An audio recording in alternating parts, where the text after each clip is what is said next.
Witajcie moi drodzy.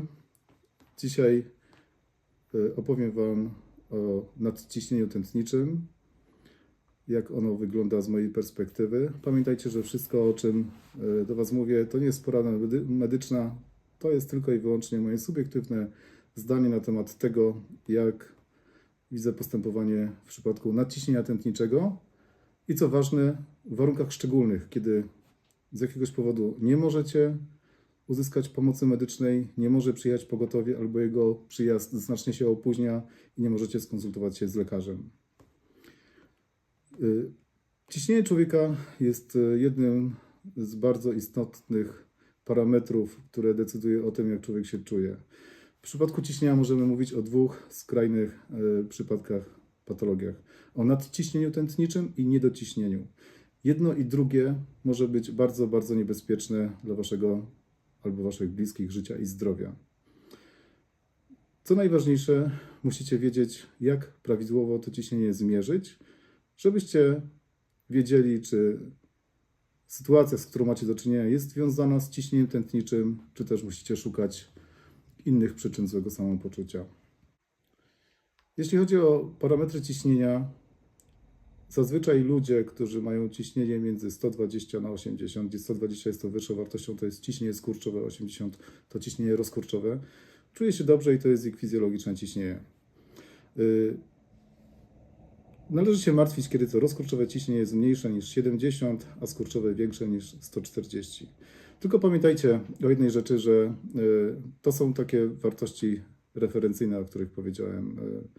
Często bywa tak, że człowiek, który na co dzień ma ciśnienie 140, 150 na 90 na 100, to jest jego takie normalne ciśnienie. I jeśli zaczniecie go leczyć i zaczniecie mu obniżać to ciśnienie, po takiej waszej kuracji będzie się czuł znacznie gorzej niż przed nią. Żeby prawidłowo zmierzyć ciśnienie, musicie pamiętać o kilku podstawowych sprawach. Przede wszystkim mierzymy człowiekowi ciśnienie, który siedzi, który nie zakończył właśnie wysiłku fizycznego, więc tak naprawdę dobrze, żeby ten człowiek, któremu będziecie mierzyć ciśnienie, będzie sobie siedział z 5 minut i będzie zrelaksowany, nie będzie zdenerwowany. Jeśli ktoś jest zdenerwowany, jeśli ktoś jest po wysiłku fizycznym, wtedy to ciśnienie w naturalny sposób będzie wyższe. A teraz Wam pokażę, jak prawidłowo takie ciśnienie zmierzyć. Żeby prawidłowo zmierzyć ciśnienie, musicie dobrać sobie szerokość mankietu. Ten mankiet tutaj na naszą pacjentkę jest ciutkę za duży. On powinien być gdzieś mniej więcej właśnie zajmować 1/3 odległości między dołem łokciowym a ramieniem. Przed pomiarem ciśnienia, jak założycie sobie mankiet, on jest tutaj na żapy, tak jak widzicie. Co jest ważne? Pacjent ma wyprostowaną rękę. Ten wężyk musi tutaj wychodzić w okolicach dołu łokciowego. Mamy mankiet założony. To jest bardzo prosty ciśnieniomierz. Tak jak Wam kiedyś mówiłem, nie namawiam Was do tego, żebyście uczyli się mierzyć ciśnienia, bo są bardzo fajne i dosyć dokładne ciśnieniomierze, niekoniecznie tej firmy, której mam w ręce, ale one są dosyć skuteczne. Naciskamy guzik i czekamy na pomiar ciśnienia. Chwilkę to trwa. Pompuję. Jak widzicie.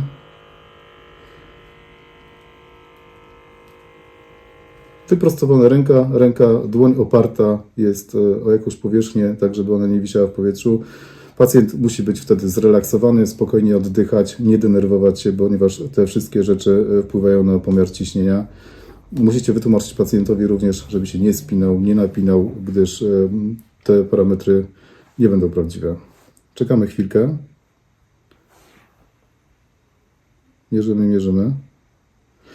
Gdyby długo mierzył, to nie przejmujcie się tym, ponieważ ciśnieniomierz sobie potrafi, on zaczyna od jakichś niższych wartości, jeśli to ciśnienie będzie wyższe, on będzie próbował podnieść ciśnienie w mankiecie i chwilkę musicie zaczekać na obniżenie, na spuszczenie tego ciśnienia i wskazanie parametrów.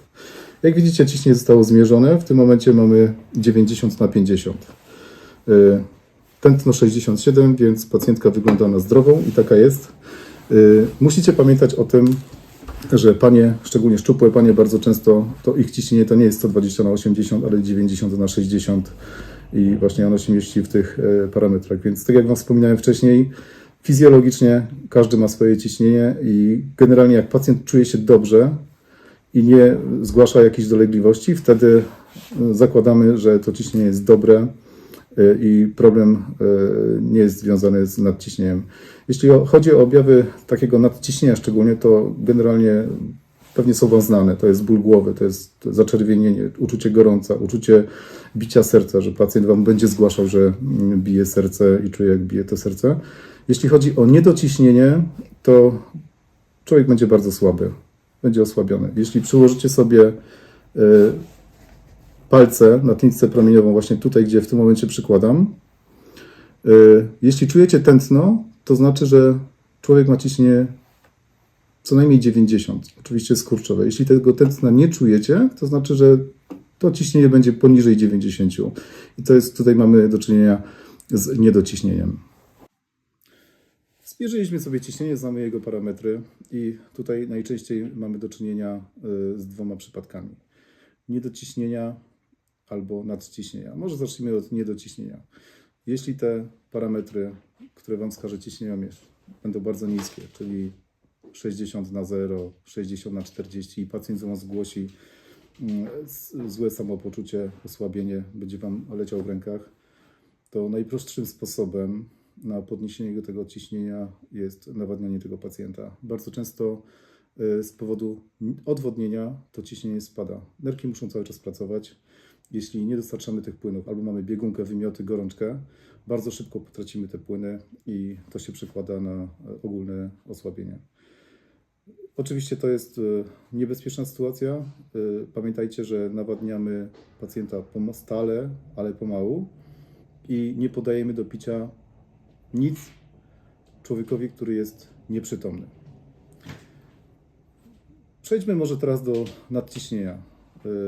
Nadciśnienie tętnicze to jest ciśnienie, którego wartości przekraczają 160 tak naprawdę, które tak naprawdę są zagrożeniem życia. To ciśnienie, które przekracza skurczowe 160 w górę i rozkurczowe 100. Jeśli macie takie nadciśnienia, to musicie jeszcze tutaj podzielić sobie to na dwie kategorie ciśnień. Do 180 i powyżej 200. Jeśli to ciśnienie będzie ponad 200, jest możliwe, że ten człowiek jest w trakcie przełomu nadciśnieniowego i tutaj by mu się przydała bardzo szybko profesjonalna pomoc medyczna.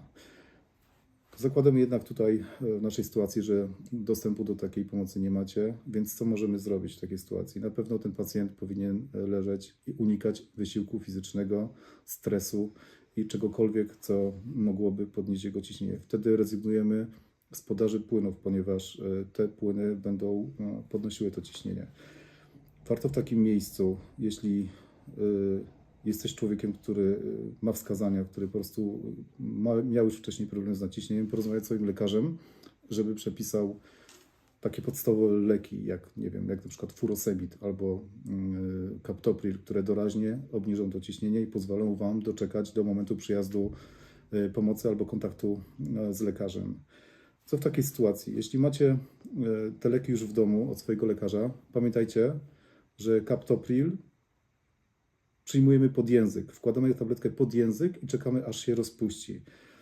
Na dobę możecie przyjąć około 150 mg captoprilu. Captopril występuje w różnych dawkach, od 10 do 50 mg i w zależności od tego, jakie macie dawki, możecie próbować tutaj to leczyć. Furosemid działa odwodniająco, przyspiesza diurezę, czyli przyspiesza pracę nerek i wtedy nerki ściągają tak jakby tę wodę i z układu żył i wtedy to ciśnienie wasze spada. Jednak pamiętajcie, że to wszystko to jest działanie doraźne, ale lepsze działanie doraźne niż żadne. Dzięki temu, że wiecie, jak postępować, możecie uratować temu człowiekowi życie. Jednak pamiętajcie, żeby nie wykonywać takich działań bez absolutnej konieczności, czyli w jakimś stanie wyjątkowym, stanie nagłym, gdzie po prostu nie macie dostępu do lekarza. Pamiętajcie jeszcze o jednej rzeczy. Przy wysokich wartościach ciśnienia warto zmierzyć sobie ciśnienie na obydwu kończynach, na obydwu przedramionach i porównać wartości. Jeśli te wartości będą przekraczały 20-30 na wskazaniu z jednej ręki i z drugiej, może to świadczyć wtedy o tętniaku aorty. W takim przypadku ten człowiek musi leżeć pod żadnym pozorem, nie możecie go przemieszczać, nie możecie ruszać i musicie zrobić wszystko, żeby jak najszybciej wezwać pomoc. Dziękuję Wam bardzo i do zobaczenia w następnych odcinkach.